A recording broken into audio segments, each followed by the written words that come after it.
संयुक्त राष्ट्र के पूर्व अन्वेषक गैरी लेन, उनकी पत्नी करिन और उनकी 2 बेटियां राहेल और कोनी भारी फिलाडेल्फिया यातायात में हैं जब शहर लाश से आगे निकल गया है। गैरी को पता चलता है कि एक संक्रमण को पूरा होने में 12 सेकंड लगते हैं।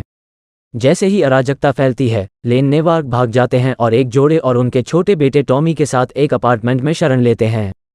संयुक्त राष्ट्र के उप महासचिव थियरी ओमुटोनी द्वारा भेजे गए एक हेलीकॉप्टर द्वारा उन्हें बचाया जाता है और टॉमी को उनके साथ लाने के बाद उनके माता पिता दोनों उनके साथ जाने से इनकार करने के कारण संक्रमित हो गए थे।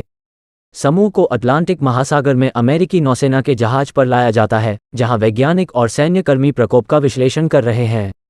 एंड्रू फासबेक, एक वायरोलॉजिस्ट, जोर देकर कहते हैं कि प्लेग एक वायरस है और एक वैक्सीन का विकास इसकी उत्पत्ति को खोजने पर निर्भर करता है, और गैरी उसके परिवार को पोत की सुरक्षा से बेदखल करने की धमकी के बाद फासबेक को उसकी खोज में मदद करने के लिए सहमत हैं। गैरी, फासबेक और एक नेवी सील एस्कॉर्ट सबसे पहले दक्षिण कोरिया के कैंप हम्फ्रीज के लिए उड़ान भरते हैं, जहां लाश की पहली रिपोर्ट आई थी। उतरने पर उन पर लाश द्वारा हमला किया जाता है, जिससे फासबेक घबरा जाता है और गलती से खुद को मार लेता है जब वह यात्रा करता है और गलती से खुद को अपनी बंदूक से सिर में गोली मार लेता है। शिविर में अमेरिकी सैनिक टीम को बचाते हैं और गैरी को पता चलता है कि बेस में उसके डॉक्टर द्वारा संक्रमण लाया गया था। गैरी बेस में एक कैद CIA अधिकारी का साक्षात्कार लेता है जो उसे इजराइल जाने के लिए कहता है, ये खुलासा करते हुए कि इजरायली मोसाद प्रकोप होने से पहले वायरस के बारे में जानने में सक्षम था और एक सुरक्षित क्षेत्र बनाने में कामयाब रहा। करिन फोन द्वारा गैरी से संपर्क करने का प्रयास करता है और समूह पर रिंगिंग द्वारा आकर्षित लाश द्वारा हमला किया जाता है, जबकि केवल गैरी और पायलट बच जाते हैं। संयुक्त राष्ट्र के पूर्व अन्वेषक गैरी लेन, उनकी पत्नी करिन और उनकी 2 बेटियां राहेल और कोनी भारी फिलाडेल्फिया यातायात में हैं जब शहर लाश से आगे निकल गया है। गैरी को पता चलता है कि एक संक्रमण को पूरा होने में 12 सेकंड लगते हैं।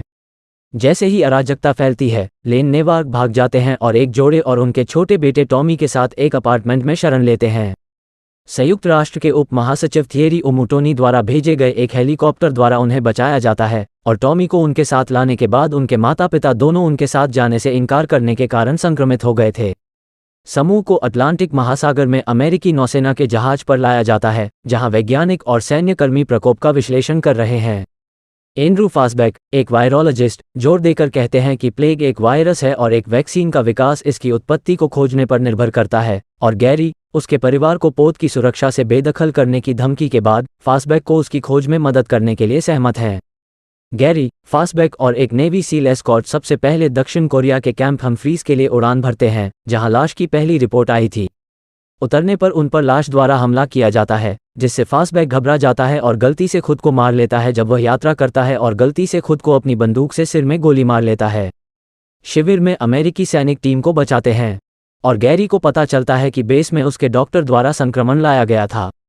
गैरी बेस में एक कैद CIA अधिकारी का साक्षात्कार लेता है जो उसे इजराइल जाने के लिए कहता है, ये खुलासा करते हुए कि इजरायली मोसाद प्रकोप होने से पहले वायरस के बारे में जानने में सक्षम था और एक सुरक्षित क्षेत्र बनाने में कामयाब रहा। करिन फोन द्वारा गैरी से संपर्क करने का प्रयास करता है और समूह पर रिंगिंग द्वारा आकर्षित लाश द्वारा हमला किया जाता है, जबकि केवल गैरी और पायलट बच जाते हैं।